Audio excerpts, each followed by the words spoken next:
I wonder if they're not sitting on a kill somewhere quite far from where we think they are, and the tracks may have been obliterated by the elephants. Now, it's quite often, of course, now that with the cubs, they won't necessarily take...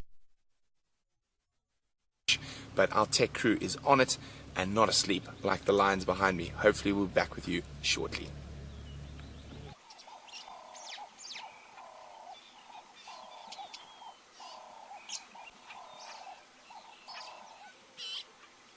As the male version of the niala, once again we apologise for the technical issues. Not sure what's going on. I suspect something to do with the fact that we've just moved the entire final control and we're now fine-tuning things to a fine point. Anyway, there's a young bull niala, and he will be related, I've almost no doubt, to that cow we were watching earlier. Probably 2 siblings, or maybe even 3, but none of them big mature bulls yet.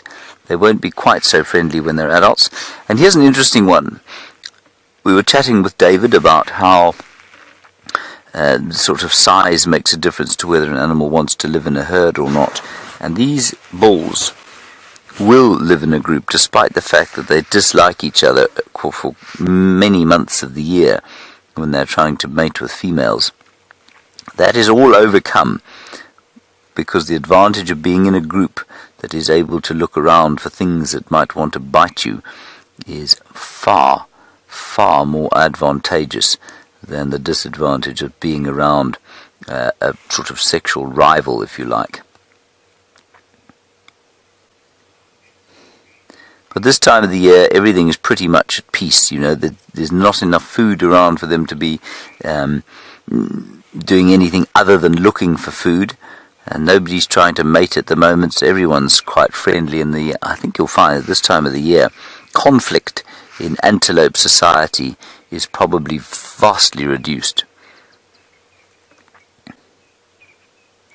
Certainly they seem to be at peace, don't they, David? Yes. Very peaceful.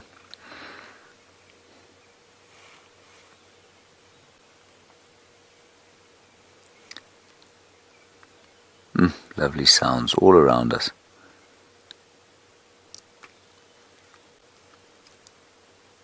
Robin going... The ubiquitous crested barbet.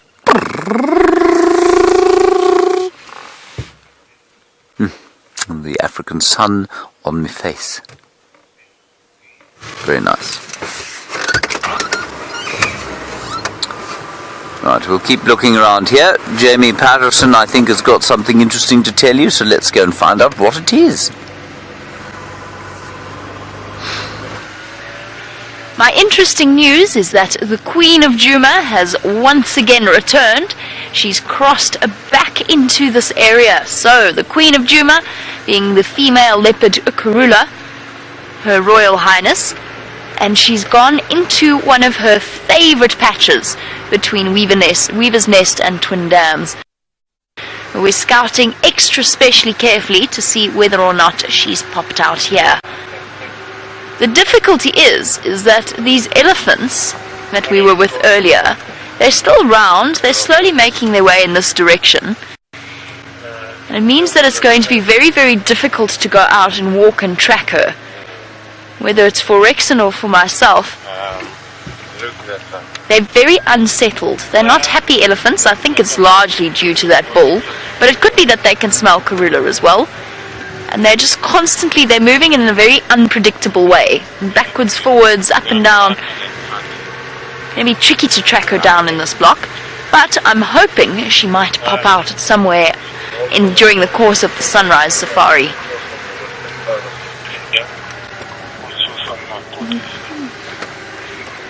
Have a look-see. This is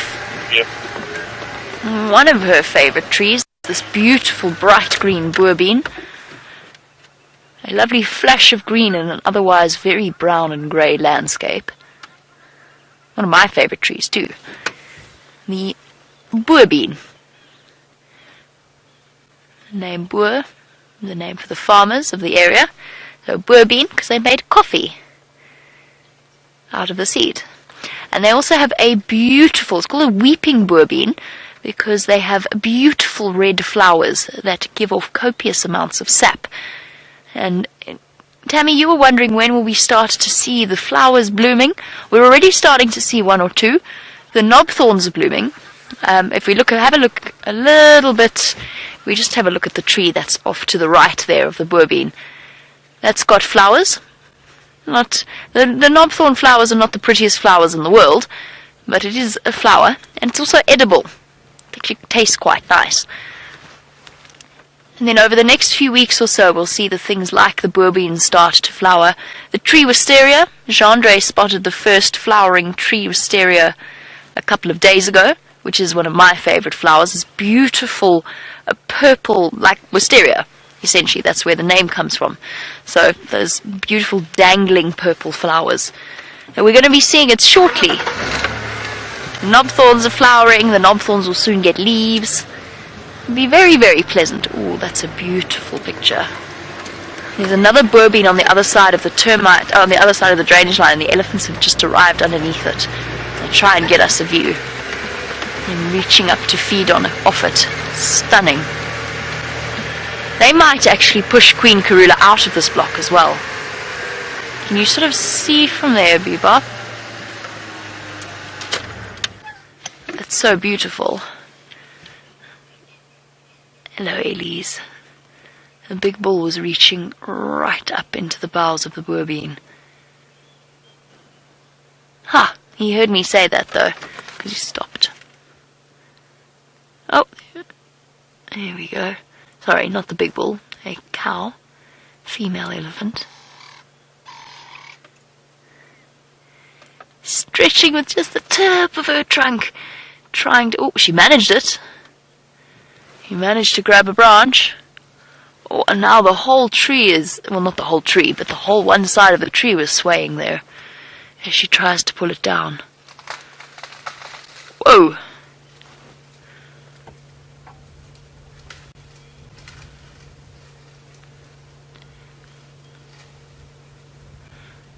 Donna, a big bull will need to eat around can eat around 300 kilograms of food a day. So what is that? That's about 650, 60 odd pounds. The younger elephants or the females will probably eat a little bit less than that. So you're looking at around 200 or so kilograms per day.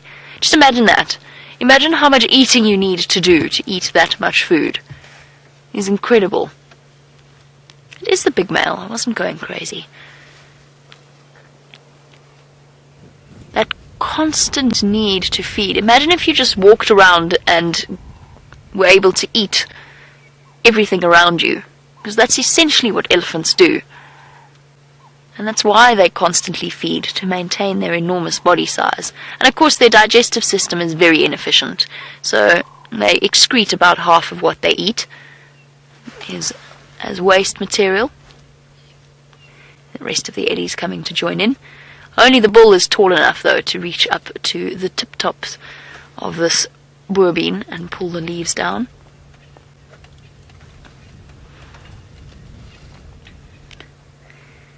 I wonder if there's a better place to see this. I don't think so. I think this is as good as the view gets.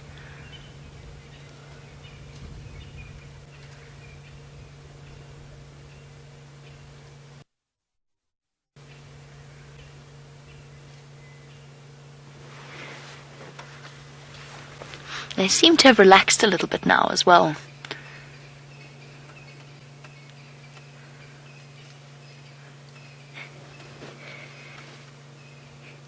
And Rachel, you want to know whether or not elephants really do have good hearing, like in Horton Hears a Who.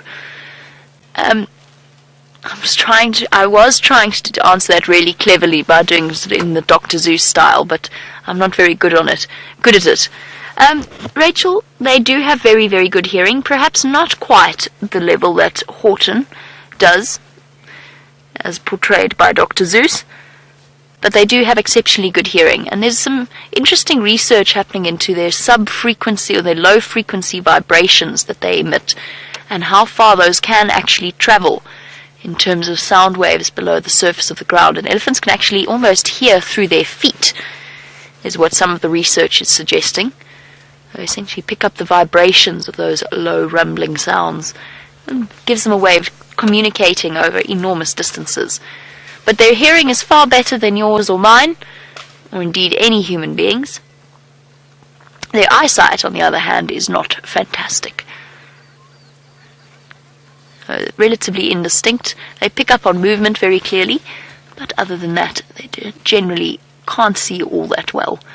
Which is why they very often chase little... I think it's one of the reasons why they chase things like Franklin, because they just pick up on the movement. They don't really know exactly what's going on, so then they chase it. I've seen them run away from Franklin as well, which is hilarious.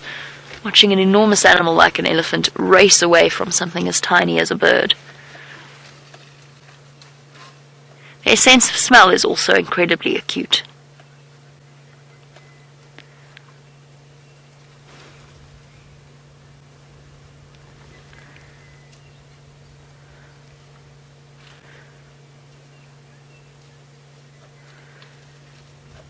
And Laura, who's also watching in Canada, like Rachel, Laura wants to know, as we watch this elephant slowly attempt to devour the boerbean, how fast the trees regrow once the elephants have fed off them.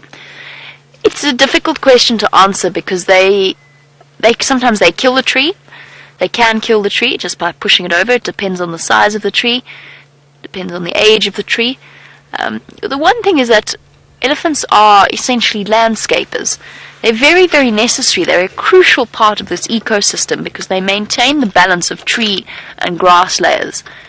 I'm going to try and just reposition now that our bull has moved away from the boerbean. So it's very difficult to answer that. They're very good. Trees are very resilient though, and they're very good at doing what's known as coppicing. So when one is broken off, then a whole load of little branches grow up from it. And if we have a look at, there'll be a good example somewhere here. There must be. I wanted to show you what it looks like when a bush willow is pushed over. They often then start to grow. They'll have the main stem will be horizontal, and then it will start to grow new stems vertically up from that horizontal main stem. I'll look for one. I'll find you one. I'm just sort of waiting here in the hope that the elephants find Karula for us. Perhaps they will send her out. Oh, I've sensed something scurrying. Oh, it's a duiker, not a leopard.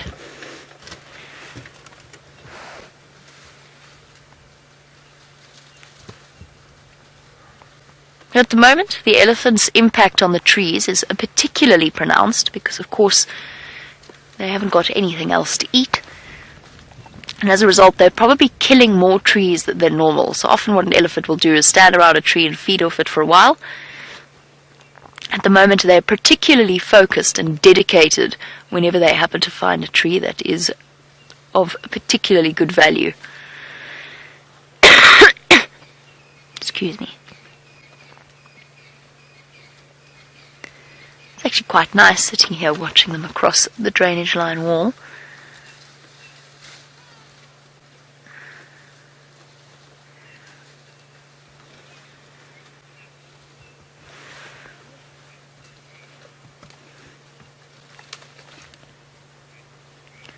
They've obviously found a good patch of vegetation there.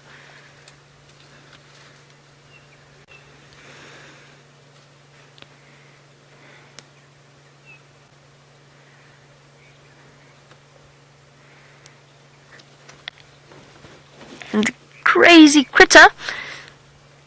I was actually, funnily enough, I think you actually read my mind there in terms of what I was about to chat about, which was the fact that elephants are one of the creatures that are capable of eating tambuti trees, which are incredibly toxic to human beings, at least. And that's one of the reasons why it's important not to think that whatever an elephant eats is safe for human consumption. That goes without saying when they're munching on an acacia tree with enormous thorns. But if you've ever, I suppose a person could be forgiven for thinking if an elephant eats a bulb or something, it could be okay for humans. And that's definitely not the case. Now, Crazy Critter was wondering, if an elephant were to eat a plant that made them sick, would they remember it and not do that again? Yes, they would. Very, very smart animals, and with incredible brains, roughly 3 times that of a human. So, proportionately, ours are still bigger, but there's an immense amount of learning that goes on in an elephant's mind. They have highly, highly developed nerve pathways in their brain. So yes, they would learn and probably not eat that plant or make that mistake again. And they would teach the others. With their highly evolved social structures and the communication that they have between herd members, there's a very, very good chance that they would pass that message on to at least, especially, elephant calves. But for the most part, the only situation where an elephant would... The only real situation where an elephant would eat something toxic is in the case where it's an invader plant, if it's a foreign plant that's been introduced and that the elephant doesn't instinctively know to avoid. Otherwise, they're relatively good at knowing what they can eat and what they can't.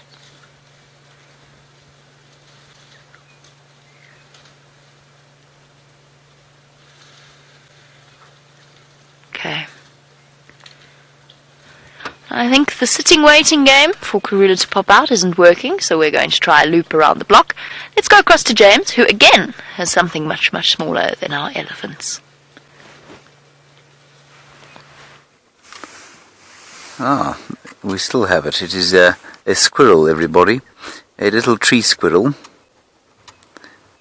One of the few rodents we get here.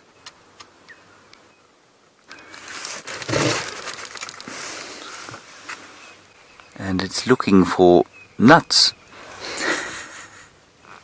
And quite in keeping with the general tradition of squirrels throughout the world, the tree squirrel of South Africa is a hoarder of nuts.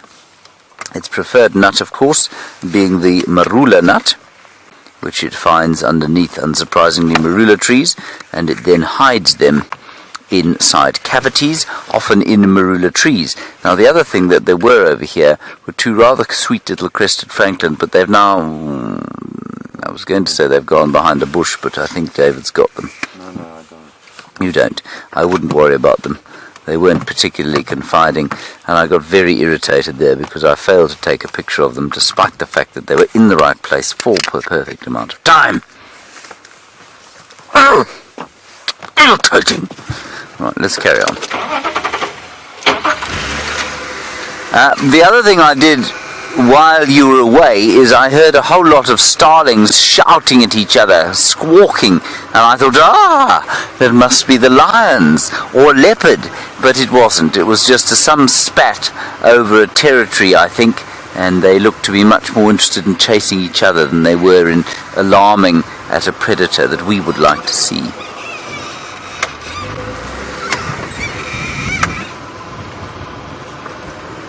Hello, Kevin in Montana. You're wondering what my favourite animal to watch is. Kevin, my favourite animal to watch unquestionably is the African wild dog. They are exciting, they're active, they are egalitarian, which means that they have a society that we can sort of relate to, in that they like to sort of help each other, and they look after the weak and sick and old and infirm, which I think we as all human beings find that particular trait very attractive. So that's really nice about them. I enjoy just enjoy the way they look, really, and there's something just tremendously familiar about them, which makes me enjoy spending time with wild dogs. The other thing about them, of course, is that you can spend time with them on foot, and if you spend time on foot with them, they will become quite confiding, and they don't see people as prey, and at the same time they're not terrified of us, which means you can actually spend time with them on foot, and not quite move with them, but you can move around them, which is just very special. Right, we're going to leave this area and start to head back towards the north, I think.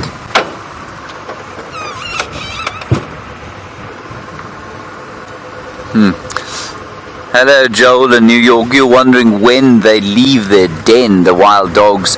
Joel, check, sir.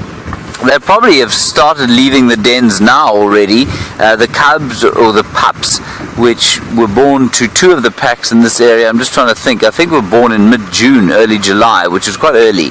And so they are now, what is that, July, August, September, 2 months old.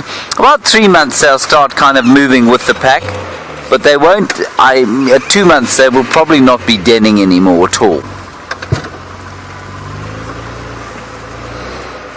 And do one last loop through the Wamati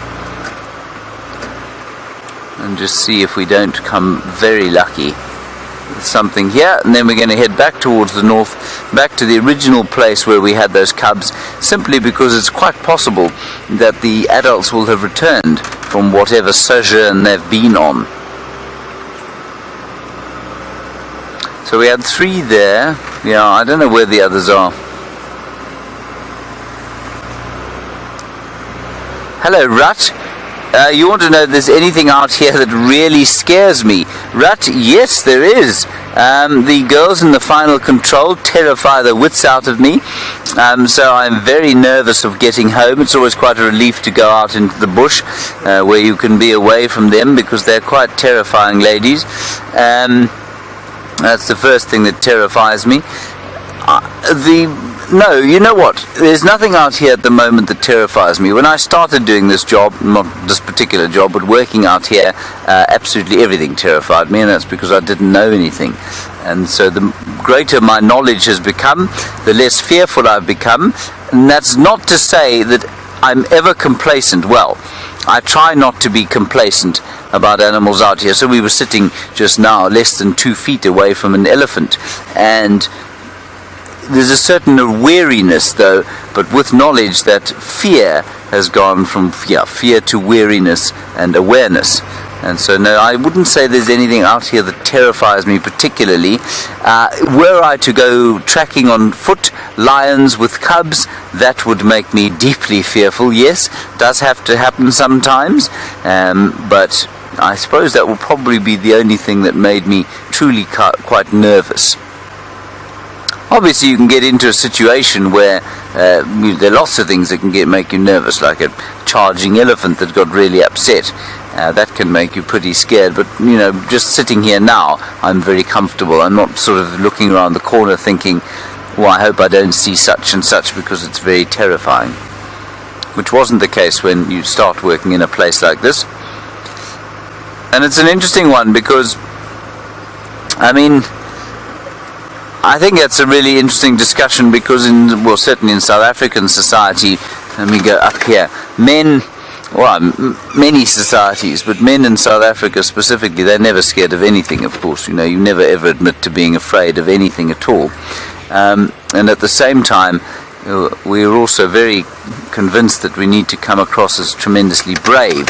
So when you describe working in an area like this, in the bush, you often hear people describe it in terms that would make the average mortal think that, you know, our lives are in danger on an almost continuous basis, such as the braveness and courage required to do the jobs that we do out here. Not so, David?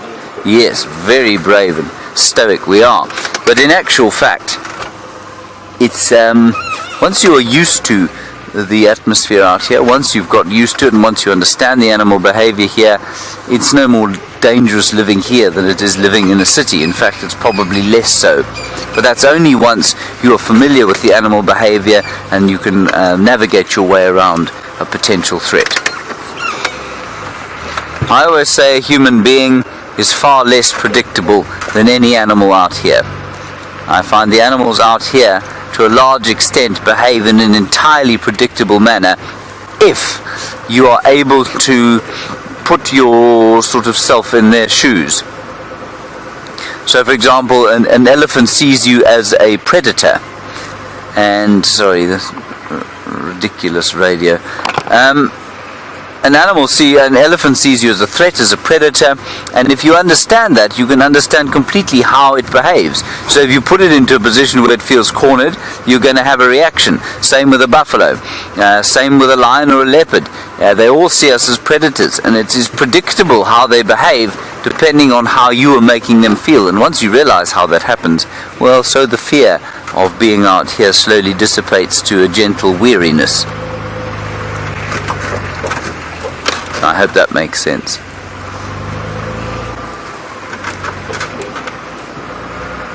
Let's go and get an update from Jamie on her leopard tracking expedition. We're going to blast our way north back to the original place we saw the cubs. I saw James actually. He's not that far away from where we are now. In terms of our update on our leopard tracking, I've left that particular patch for now and I'm moving a little bit further afield just to wait for those elephants to move away so that we can go back and check for her there.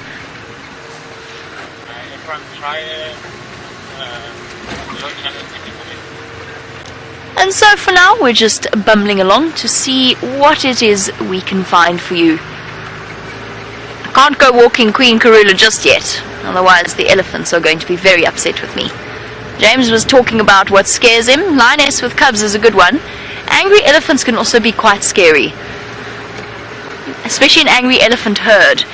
And females are exceptionally protective over their little ones, and I think there's a female coming into estrus with that herd, and that's why they're so unsettled, and that male is pushing them so hard.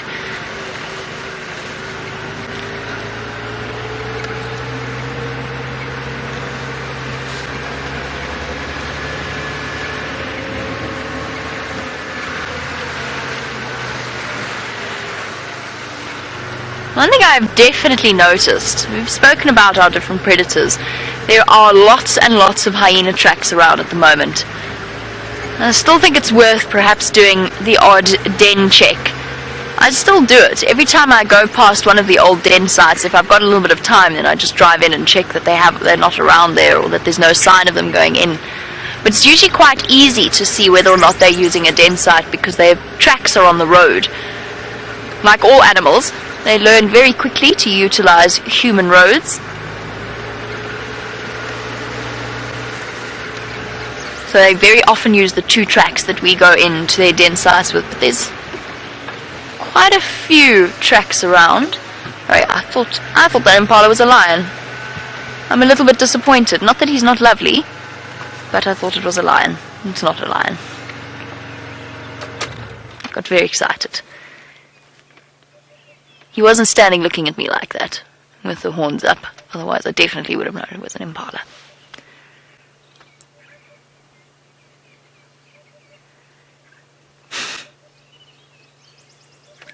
Keeping a close eye on us. I bet he knows where those lions are. Their tracks are absolutely everywhere. I know that Rex is working hard at finding them. I think had the last proper sighting on Cheetah Plains around 3 in a row Pan, and that must have been at least a month ago. So probably about once a month to once every 2 months we get to see them. And they've got enormous. Cheetah have.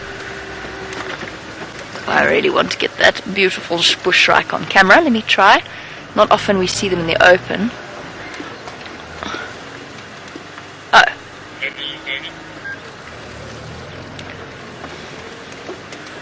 Oh. Sorry, bee-eaters. No, it is a bush shrike. There's a whole load of bush shrikes there. I thought I was going crazy. Look at that. Aren't you beautiful? Orange-breasted bush shrikes hopping about. They really are truly striking birds. And there were 3 of them at one point. I think they're having a little bit of a disagreement. I suppose it is breeding season. Here's number 3. How beautiful are they? I want to show you a picture of something.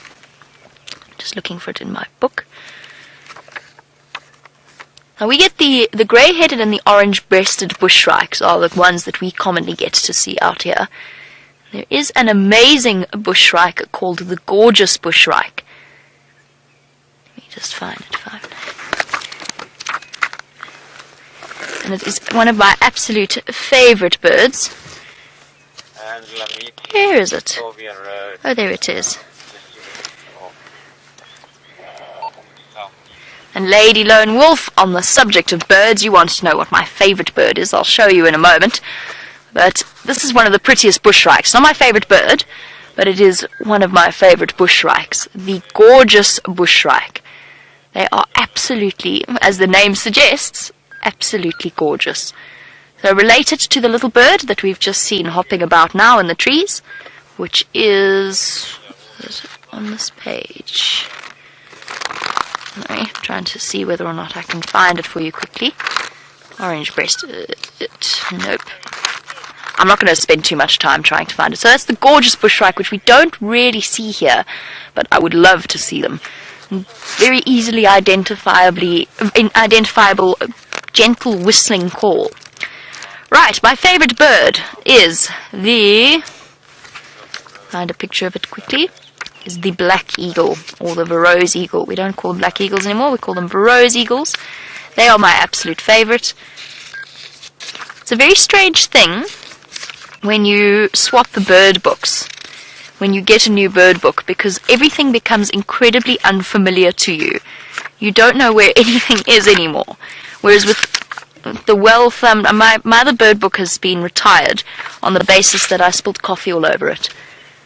Sorry, I'll find it in 2 seconds. 102. There we go.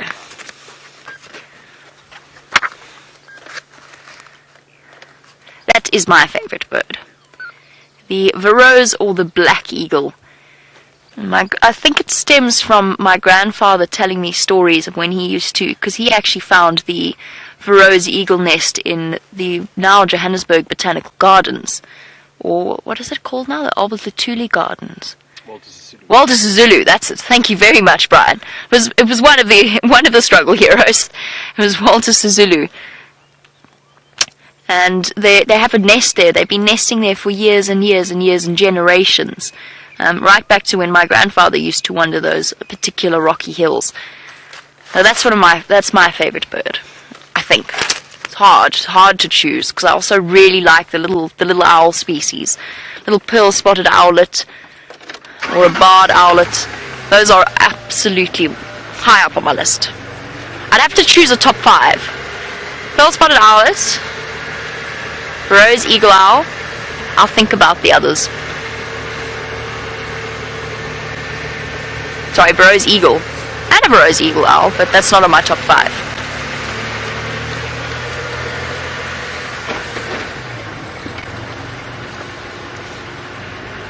While we go looking for something a little bit larger than our feathered friends, let's go back to James and see how he's going.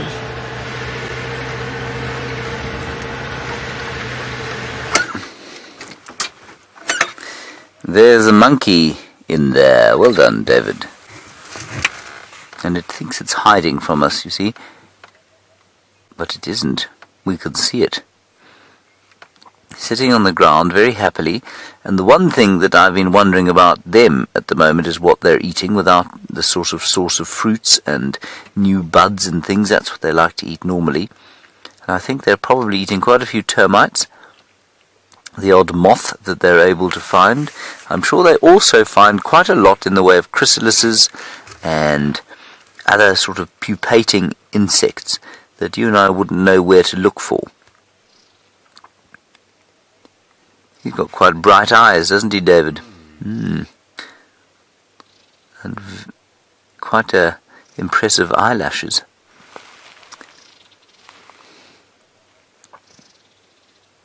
That's very sweet.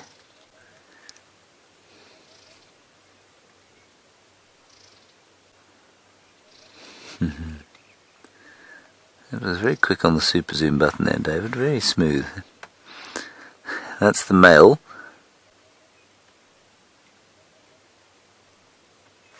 And they're always a little bit skittish on the ground, of course, because, well, it's just not quite as safe as being stuck up in a tree. I completely forgot what I was going to say there. Right, here we go. Let's carry on. We didn't get very far north, I'm afraid. We had to turn back south because there were a whole lot of elephants in the way. So now we're going back north. No word on the lions. fact, nothing has been called in on the radio at all. Still, it's been a gloriously beautiful morning. What was that, David? Oh dear. David's vat of water just fell over.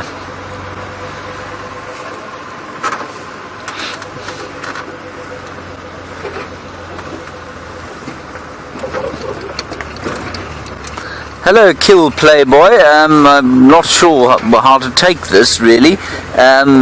You say normally you're a troll on the internet. Kill Playboy, that is not a good thing. That is not something one should be admitting in public, Kill Playboy.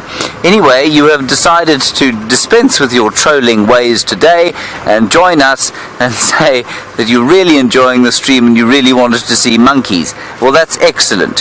Thank you very much, Kill Boy. What was it? Forgotten it now. Kill Playboy. And may we all congratulate you in dispensing with your trolling ways and wish you a collective hiatus from internet trolling while you watch Safari Live. Welcome to it, and thank you for getting hold of us in the most untroll-like fashion. That is amazing. We'll try and find you some more monkeys if you promise not to troll.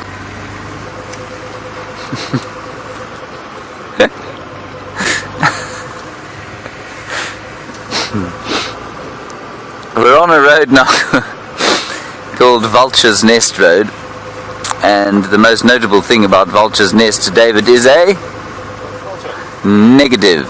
It is in fact a gymnogene's nest, or an Africa Harrier hawk's nest, and it's in this tree here. There's a beautiful torchwood that I've tried to climb into, but unfortunately it is a bit difficult.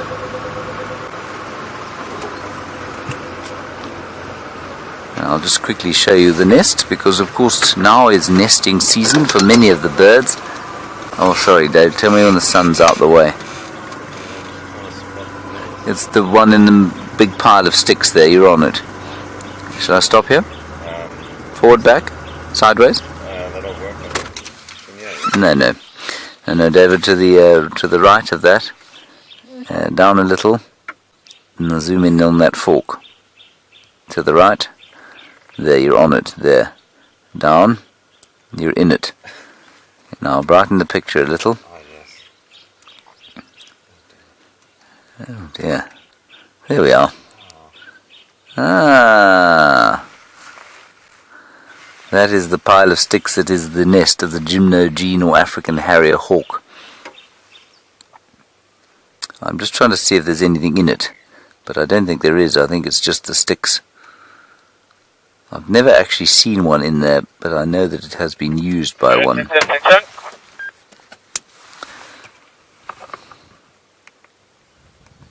Right, on we go. Nothing else going on there. We've got the Wahlberg's nest so far. Let's keep a count of our nests, everyone.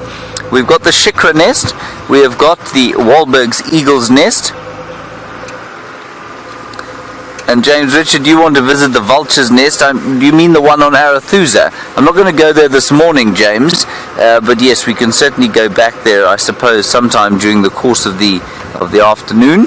But what happens with the vulture's nests, of course, is that they tend to be fairly non-seasonal breeders, which means that they are not in the process like the Shikra or the Wahlbergs of building up the nest now and then having a chick. I think they quite often have their chicks actually in the winter months. So not quite as summery, if you like.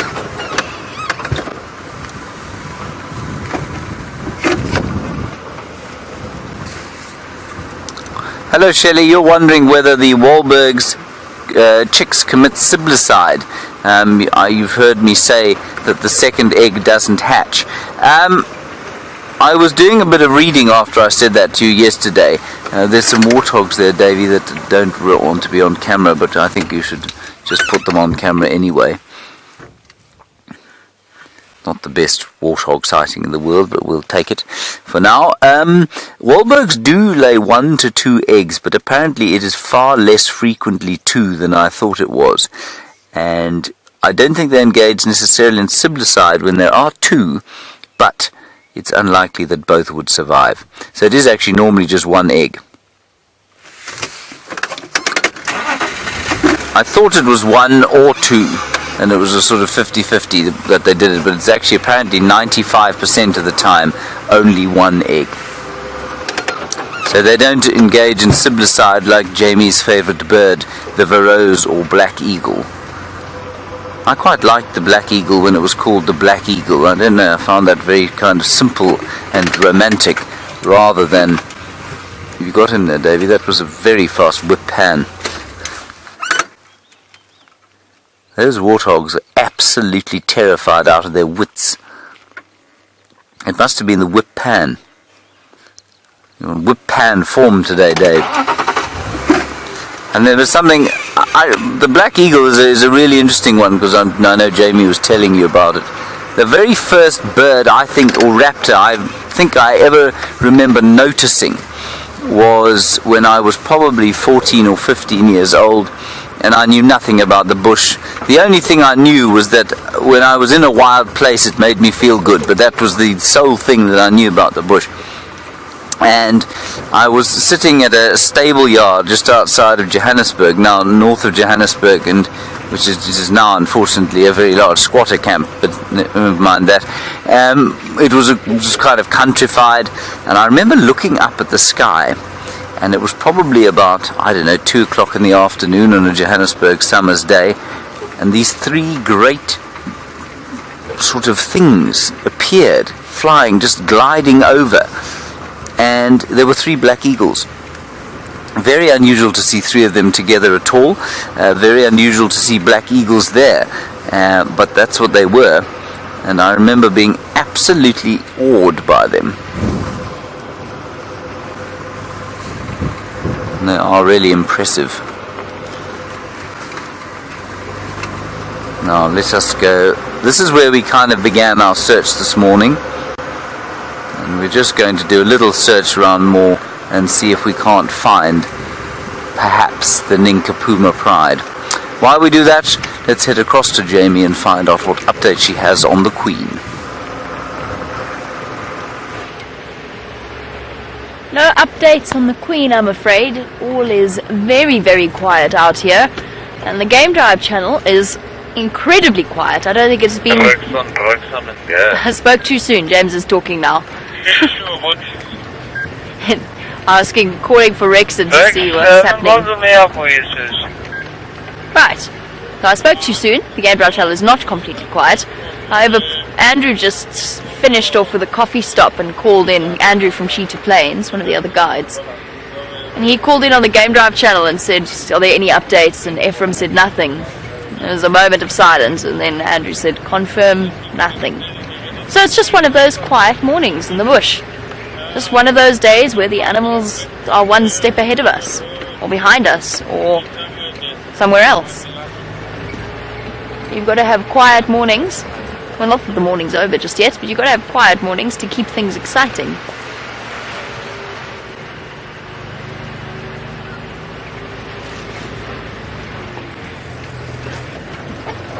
And hello to Ali. You want to know what the funniest or most memorable question is that I've ever been asked.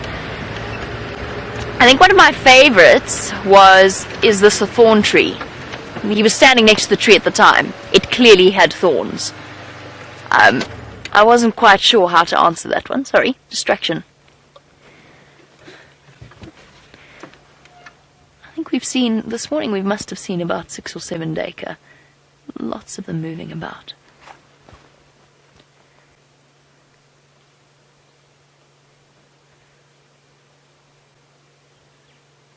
Off he goes. It's a nice question, Ali. Thank you for asking it. We do get some very bizarre ones. The thorn tree one was pretty funny. I mean, sometimes occasionally with guests, I mean, we always talk about the fact that there's no such thing as a stupid question, and for the most part that is true. But sometimes people do ask questions without thinking first. What was the one that Brent told me? When do the rhinos hunt? I've had a lot of, do you feed the lions? No, we don't. We don't feed the lions. This is not a zoo. I don't think, what are the funniest ones I've been asked? Do zebras eat meat? Do zebras eat meat? Is that one that... Yeah, do zebras eat meat? That's a good one. That's a very good one from Brian. And whilst there's no... We meant to say there's no such thing as a silly question. There is such a thing as a silly question. But we usually... They're few and far between. We usually understand where that person's coming from. If you've never experienced the African bush, then it's understandable. But if you are standing next to a thorn tree, I mean, it was an acacia tree like this one. If you are standing next to it and you ask me, is this a thorn tree? I'm going to have a good chuckle.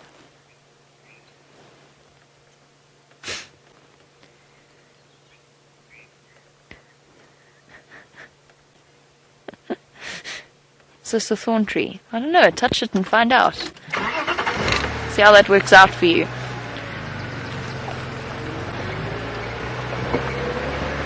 I remember picking a guest up from Polokwane, which is very, very far away, and I was very deeply disgruntled that for some reason he decided to book his flight to Polokwane, which is the capital city of Limpopo, but it is a good, must be about 4-hour drive away.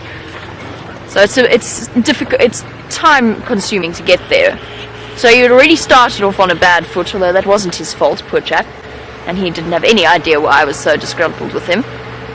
And he kept asking me when we were going to see some of the exotic animals.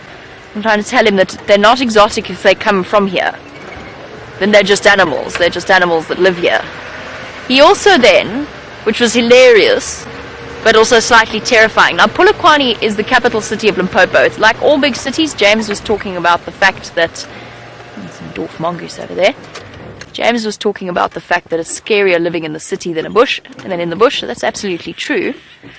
He went to the currency exchange and came bounding out with a roll full of money that he just exchanged for his dollars. He came bouncing out and waved it in the air and said, "Look what I just got." I mean, we're standing in the middle of a city. It was ridiculous, with people eyeing him up from every corner. So I snatched it away from him. We will talk about the dwarf mongoose in a moment. So I snatched it away from him and I said, "Give that to me, I'll look after it for you.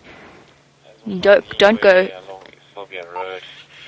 waving it around." And he said, "No one's going to mug me." And I looked at him and I said, "I just mugged you. Just took it straight out of your hand." Anyway, there's some strange and interesting experiences that we've had. I did give his money back, yes. I did give his money back, eventually. But only when we were safely ensconced at camp where he couldn't spend it anyway. Dwarf mongoose having a thorough grooming session. And some morning yoga.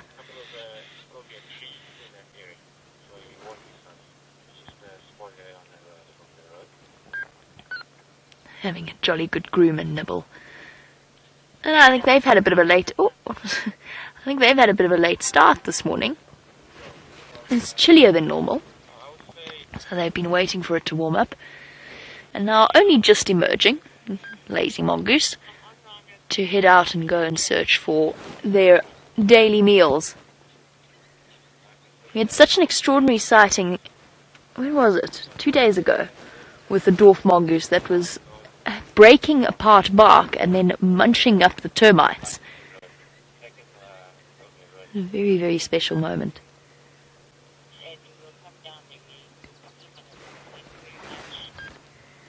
You see the cautious way that they approach going out and about before dashing off. This one hasn't quite accepted the beginning of the day just yet.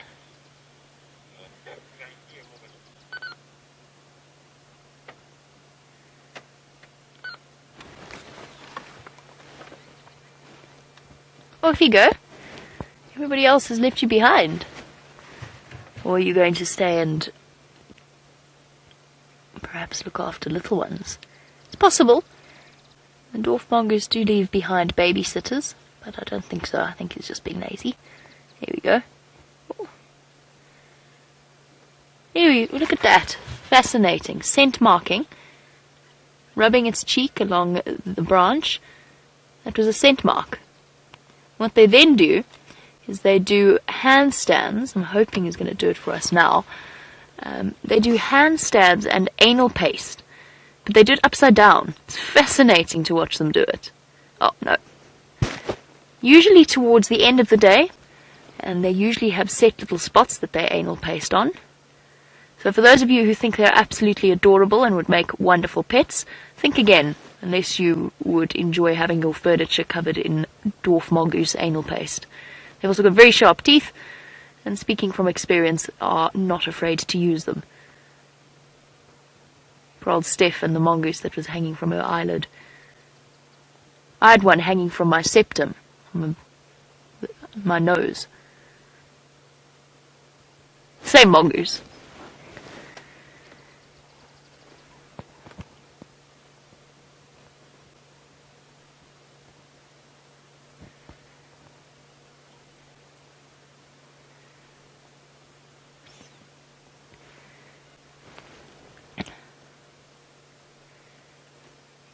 I've also, sorry, I've been distracted. I've been thinking about the question that we asked about the silliest question, and then I've started to think about the silliest events that I've had occur. I had one girl that didn't drink water for 3 days, didn't drink anything for 3 days because she didn't like the way it tasted. As you can imagine, she then got very ill very quickly, and she managed to dehydrate herself spectacularly quickly, seeing as it was sort of 35 degrees every single day. But she didn't like the taste of the water, so she didn't drink it. And then wondered why she felt so terrible.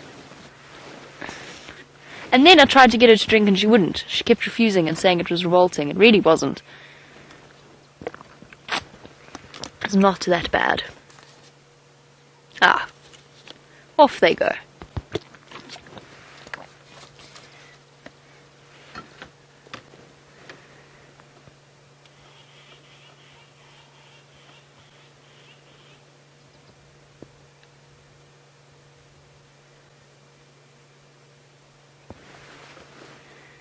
Okay, little ones, I'm going to leave you be. Good luck with your day's foraging. Keep an eye out to the sky. Make sure you don't get swiped up by any eagles. And off we go.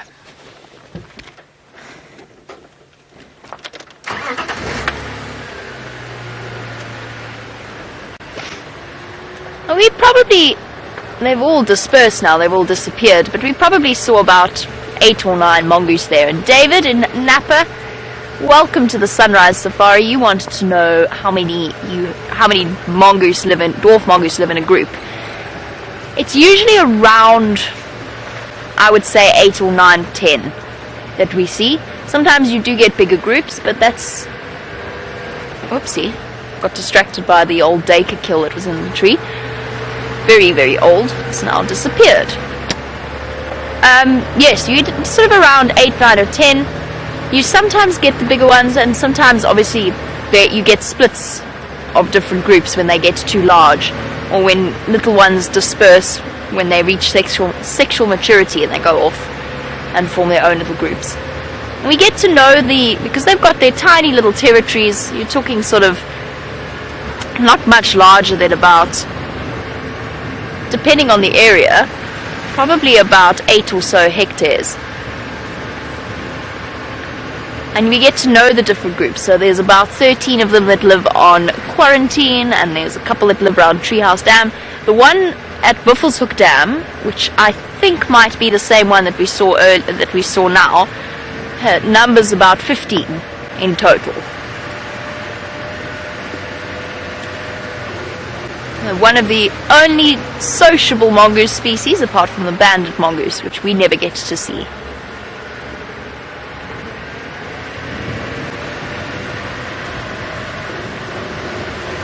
So I missed my turn off. I was planning on going down Hyena Road, but I think I might have missed... Oh no, there it is.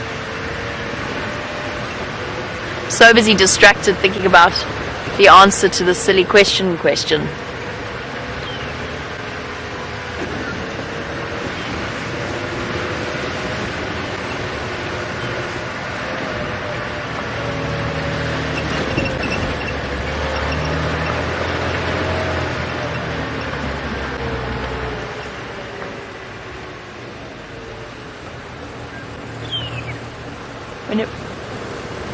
Whenever I drive past here, I always triple check and see whether or not the white-faced owls are not in the vicinity. And this was their tree that they spent a lot of time in, but it doesn't look like they're here. Nope. Nobody home. Not today, at least. While we continue along Buffelshoek Cutline, let's go across to James and find out where in the world he is and how his search for the lion cubs is going.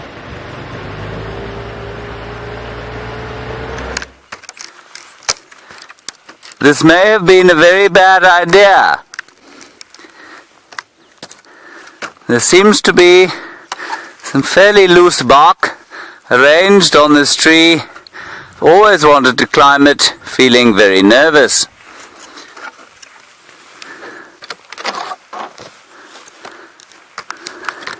I think we're okay, Dave. There's another piece here, David. Yes, I'm sure it looks pretty cool, but bits and pieces of the tree are detaching at an alarming rate. Hello, everyone. I've come up here to look for lions.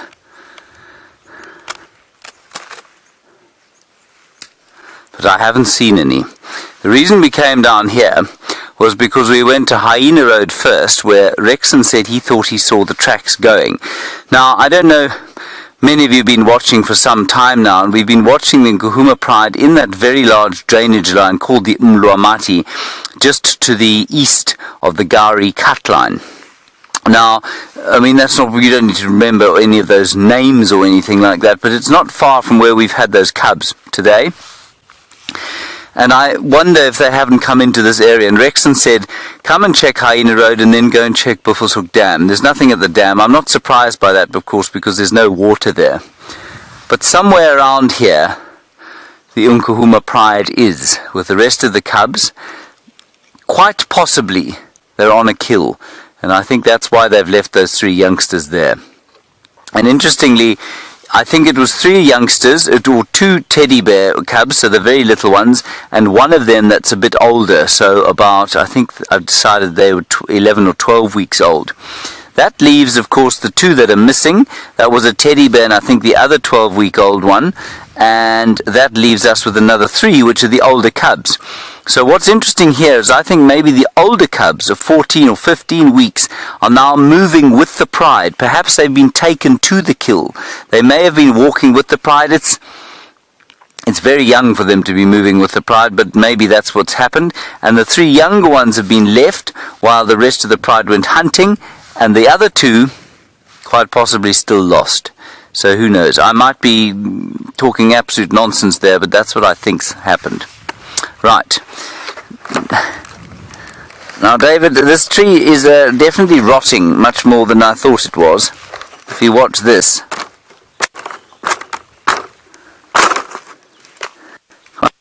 Coming off. So I'm a little bit nervous.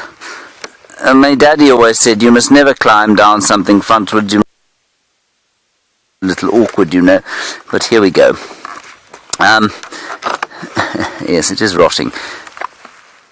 David, you will apply your first aid. You haven't done the first aid course, have you? You're the only one that hasn't. You will roll on it. Good. You mean so that we can send a picture of my demise to somebody more medically trained than you are? Wonderful. I'm quite nervous, I shan't tell you a lie. This tree is not sturdy anymore. Anyway, we should be okay. The only thing I'm worried about, of course, is a large snake or scorpion emerging from a hole and biting me on the undercarriage, because that is the most exposed part at the moment. Once we get to here, we should be alright. Yes, there we are. Now it's just a bit slidey. I think I'm just going to jump. Thank you. I did hear a which is the kind of sound a reptile would make. You know, David, the things I do for this show, these sacrifices I make, personal risks I take.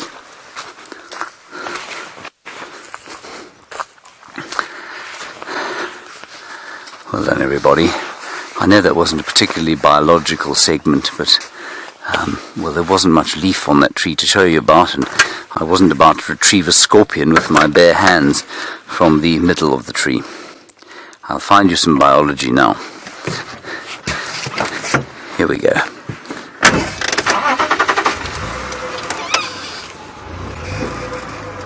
Hello, Laura. You're wondering about snakes? You don't, are there any here? You say you've been watching for some time, but you haven't seen any snakes. Laura, there are lots and lots of snakes here, but snakes like us less than we like them. And so they avoid us like the plague. They hear the vehicles coming, they feel our vibrations, they hear our voices, and they hide away from us. And that's why we don't see a great number of them. But of course, as we go towards the summertime now, the temperature heats up, and of course there'll be a bit of moisture, hopefully fairly soon. That will bring the snakes out, and then we might see them on the roads. We sometimes see them fossicking about in the trees. Mambas will start to move between the holes in the ground, between the termite mounds, where they go and look for things like those dwarf mongoose you were looking at with Jamie. They would be particularly scared of the infamous black mamba. And puff adders we could find lying on the ground of an evening, trying to sort of warm up, especially just before we go into the kind of real heat. So yeah, I think this is a good time to be watching if you like to see snakes. Laura, do you like snakes? Lots of people seem to be utterly terrified of them. You want to know if it's true that black mambas will chase people? Jono, like most facts that people know about snakes, it is completely untrue. What black mambas do, they are very territorial, and what that means is that if you get between them and where their hole, where they want to be, they'll go towards that, and then it seems like you're being chased, but it is highly, highly unlikely, to the point of being near impossible, that a black mamba will actually chase you. And I've watched a guy, he's a wonderful chap, he's a real kind of eccentric, called Donald Stradham. And Donald Stradham has run a reptile park just outside Hoedspruit for a very long time now. And he's done lots of TV stuff with reptiles, especially with mambas. He's never been bitten before, and he said he actually did a whole sort of segment in a show once to demonstrate what nonsense this was, that black mambas chased humans. And he chased one. They found one out in the open, and he got out of the car and he ran at it. He chased it, and it looked at him like that, and it booked out. It didn't want anything to do with him, and it made no attempt to turn and face him. If you corner a mamba, you'll be in big trouble. When sometimes the dangerous thing about these snakes is that you can corner them without realizing it, and then you can be in trouble, and then they will bite you multiple times, and that will be very unpleasant, David. Then you will need first aid training.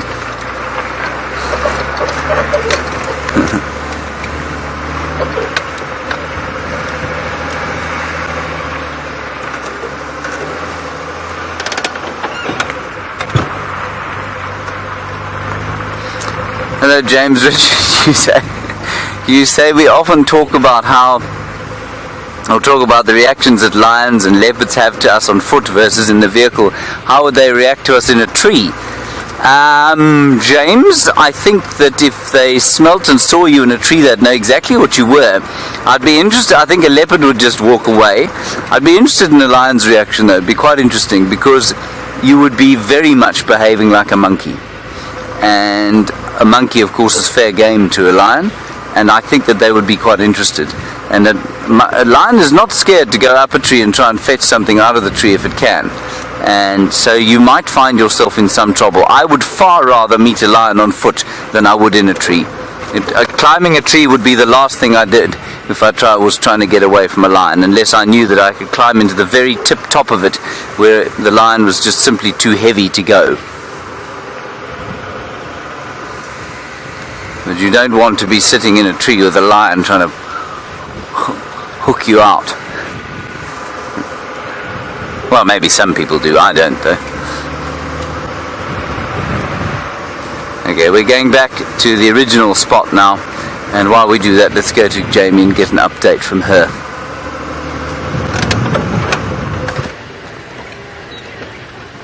Now we're trundling along down Hyena Road. I was hoping, against hope, that perhaps Hyena Road would work its magic and something wonderful might decide to pop out.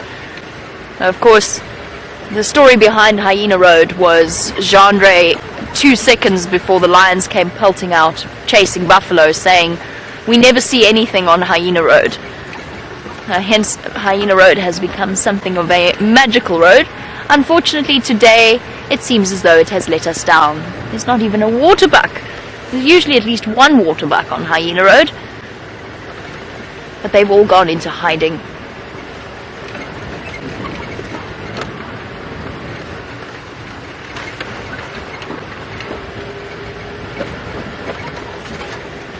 But that's okay.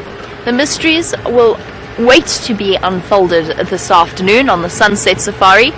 I know that Brent is coming back today after a week's leave. He's been out fishing with Connor and with VM, although I don't think VM did any fishing. VM returned yesterday to much cheering and applause because, of course, first of all, VM is a wonderful person to have around camp, and second of all, he is technological. I think I remain convinced that VM is a secret agent. So having him return is always hugely beneficial to our team. And Connor is back as well, also. And we're very happy to have all of our team slowly starting to regroup and regather.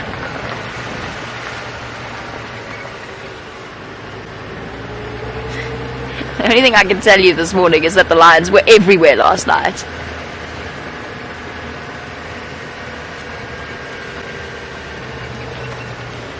Now, James, good morning and welcome on our sunrise safari. You were wondering what sort of hoops we had to jump through in order to get to where we've got to, what career path we chose. And we've all got very different stories to how we ended up here. Oh, hold on. We've got an ellie fight happening. A little bit of a sparring match. Keep going.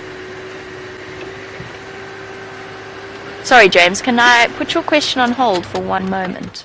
I don't want to get too close because I think they're going to stop what they're doing. Although I think that's now the worst possible positioning.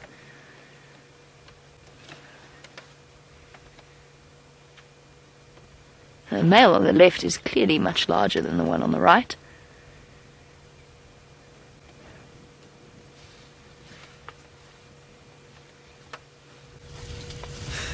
Retreat. It's just a game. Having some fun. Teenage boys pushing each other around. Hello, little boys. You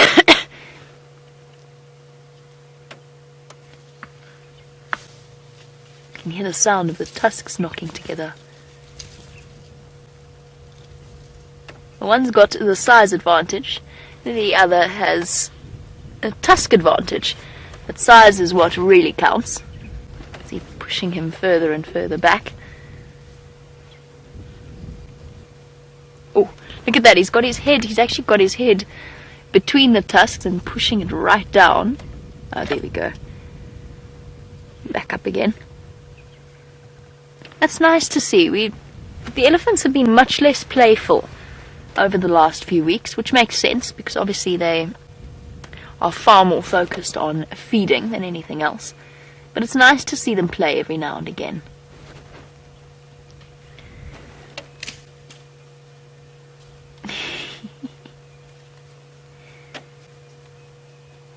All bluster. Oh, retreat! Retreat! You can see there's a very clear size difference.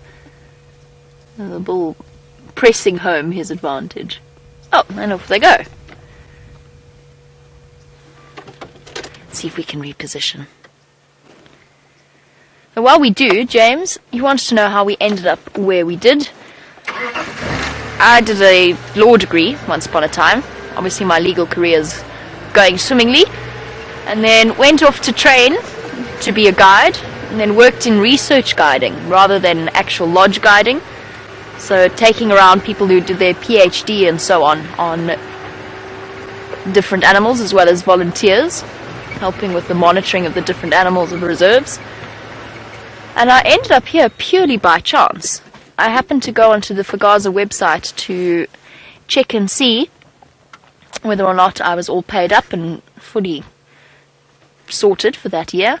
And I saw the advert and I mentioned it as a joke. And my mom immediately said, and my brother immediately said, you have to go and try it.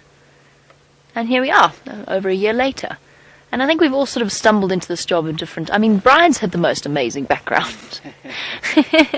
I'm a trained 3D animator. There you go. So Brian is a trained 3D animator who has... you basically self-taught. Yeah. He's a self-taught cameraman and a brilliant one at that. And you have to be. When you're filming things like this elephant scuffle...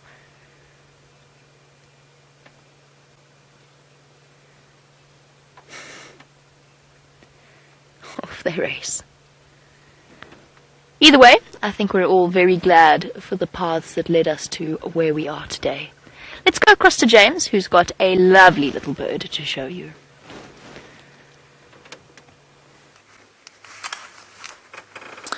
That, everybody, is something we hear a lot, but we don't see very often. It is the black-crowned chagra, and it has the following beautiful call.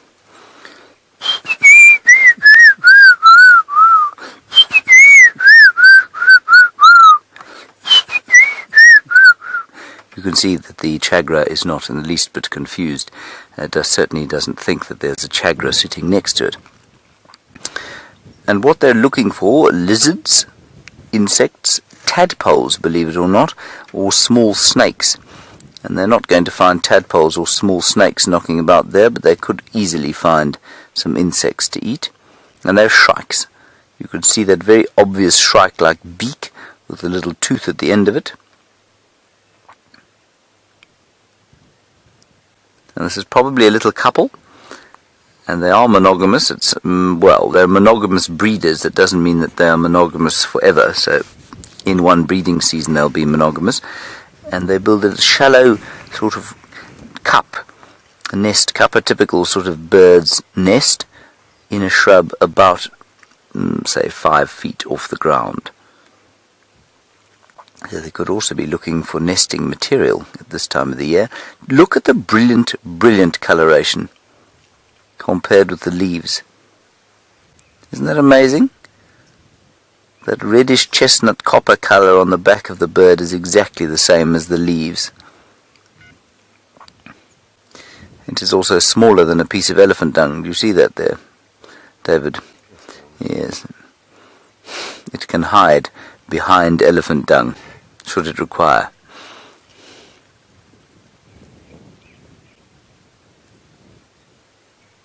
So cool. This lens is amazing that we're able to see these birds so intimately. We did go back to where the lion cubs were this morning. There's no sign of them there now.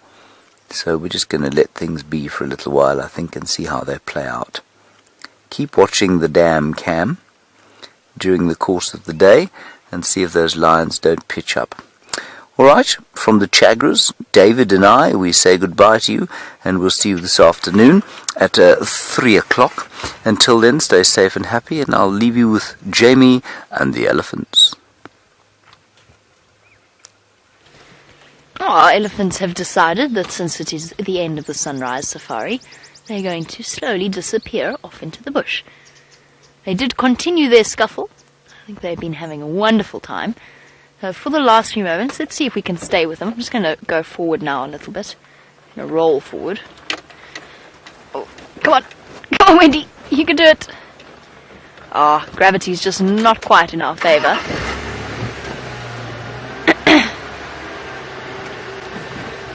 Oh, and it's time for a break for breakfast. And set aside their differences and decided to just enjoy some food. Oh, spike thawed again. It's definitely not going to be a very pleasant way to start off a morning breakfast. Not the most nutritious of trees. This one's doing slightly better. Punching on a fallen knobthorn. And so it is that we're coming to the end of our sunrise safari. Excuse me. I think this afternoon we will have to try once again to track down the queen and, of course, those elusive lions, since they keep vanishing. At least there's lots and lots of elephants around to keep us occupied. Hopefully these young bulls will be up to their shenanigans this afternoon as well.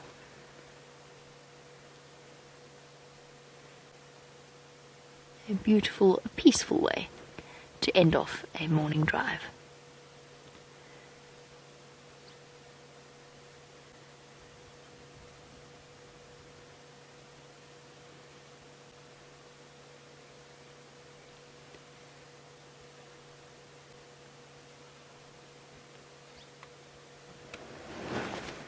There've definitely been lots of elephants around. It's weird.